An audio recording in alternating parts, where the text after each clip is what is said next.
In Teil 14 wollen wir die Flügelwände jetzt noch drehen, also quasi einen Öffnungswinkel einstellen. Und ja, wie wir es gemacht haben, haben wir ja schon im vorherigen Video gesehen. Man zerlegt die Geometrie, dass man auf die Kanten zugreifen kann, wählt die entsprechende Kante aus und trägt den Drehwinkel ein. Ich kann also genau die gleichen Komponenten hier mit Shift einfach mir nochmal hernehmen. Ctrl C, Ctrl V. Hier natürlich jetzt lösen, Disconnect, weil es ist ja diese Geometrie jetzt, die hier reingehen soll. Vielleicht schreibe ich es auch mal drüber. Nehmen wir einen Scribble und schreiben hier Drehwinkel, Flügel. Welcher war das jetzt? 2. Ich glaube, der andere ist 1. Ist auch egal. Ich nenne den 2 und dann den anderen 1 oder andersrum. Also, Geometrie, da ist sie, geht rein. Über die Liste können wir die Seiten auswählen, um die gedreht werden soll. Und ja, es ist diese 0 diesmal offensichtlich. Diese Kante 0. Drehwinkel, ja, kann man hier auch wieder sehr schön sehen. Und so zum Beispiel, wenn ich es so einstelle, hätten wir eben eine leicht geöffnete Flügelwand 2. Und ja, das gleiche mache ich doch gleich nochmal. Also diese Komponenten alle, das da vielleicht auch noch, kopieren, einfügen und schiebe ich hier runter. Und das wäre dann Flügel 1. Und hier aber Disconnect soll dann diese Geometrie bitte hinein. Und jetzt gucken wir mal, welche Ecke das hier ist. Ja, es ist natürlich wieder die Kante 0, um die ich entsprechend drehen kann. Also hier würde ich dann einen solchen Winkel einstellen. Ja. Und dann hätten wir rechts und links gut die Öffnungswinkel schon fertig. Ich stelle den mal wieder hier auf 0 zur Ausgangssituation und den auf 360. Gut, die Geometrien sind vorbereitet, dann können wir sie jetzt auch direkt schon entlang der Achse an die richtige Position transformieren. Also brauchen wir hier das die Transformkomponente. Und weil die unabhängig voneinander sein sollen, brauchen wir 2 für jedes 1. Hier geht also die Geometrie rein. Fangen wir mal mit dem oberen an. Also hier geht die Geometrie hinein und wohin soll transformiert werden? Ja, da brauchen wir natürlich wieder unser Placement, Transform, wie wir es eigentlich schon hier oben gemacht hatten. Schauen wir mal da. Placement, Transform.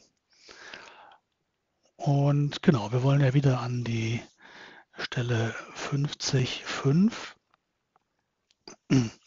Also nehme ich mir dieses und dieses und dieses mit der Shift-Taste. Hier, die brauche ich. Das da brauche ich ebenfalls. Das ist nämlich die Höhenlage vom Fundament. Genau, die brauche ich auch. Ctrl Copy, Ctrl V. Hole ich das mal hierher.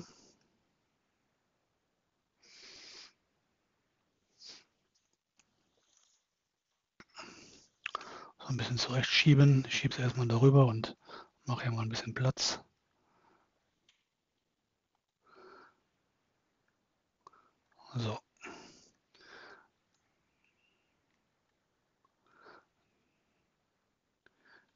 Das tun wir dahin, das tun wir drüber.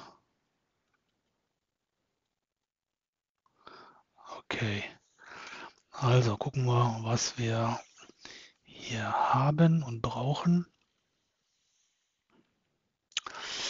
Also, es kommt. Die Transformation soll da reingehen. Die Achsendefinition, gehen wir mal zurück. Wo kommt die her? Die kommt von hier, das ist korrekt.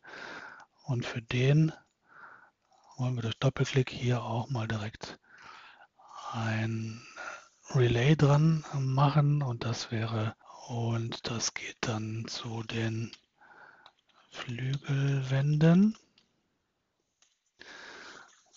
So, also da kommt unsere Achsendefinition her. Wir haben hier die, die Stationen. Gucken wir mal, wo die herkamen. Hier oben, genau.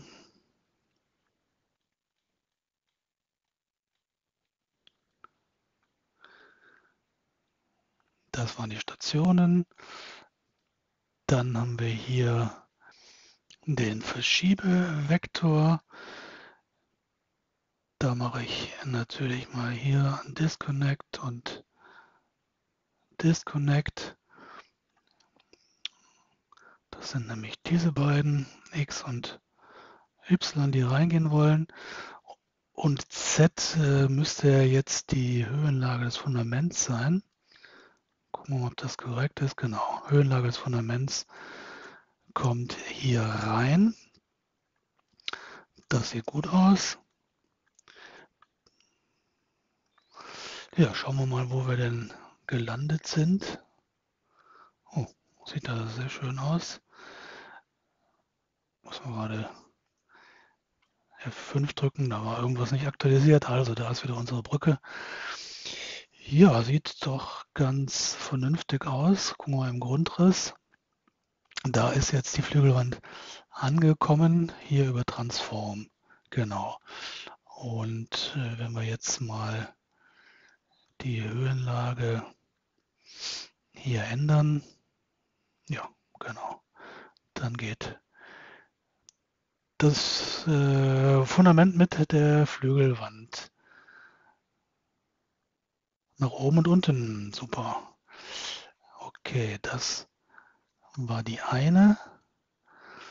Und da brauchen wir jetzt nur noch die andere Flügelwand genauso zu transformieren. Also, hier ist die Komponente schon. Da kommt die Transformation her. Und hier kommt die Geometrie her. Ja, da ist sie. Super. Dann machen wir doch jetzt noch schnell hier die Strukturflächen daraus. Also Structural Area Nummer 1. Da geht das hier rein. Sieht man auch sofort wieder zur Kontrolle. Die Nummer hatte ich ja schon mal erklärt. Das machen wir hier 210 für diese Flügelwand. Die Gruppe war ja die 16.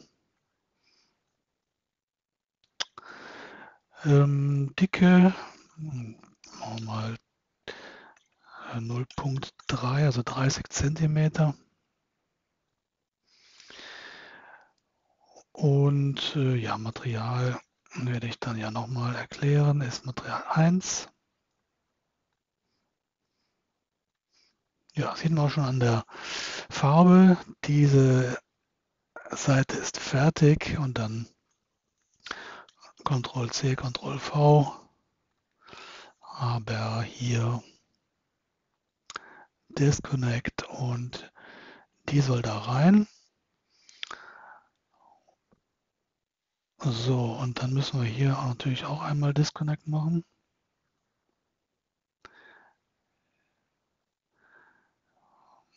Weil das soll ja die 211 sein. 211 soll die Nummer sein. Die Gruppe ist gleich.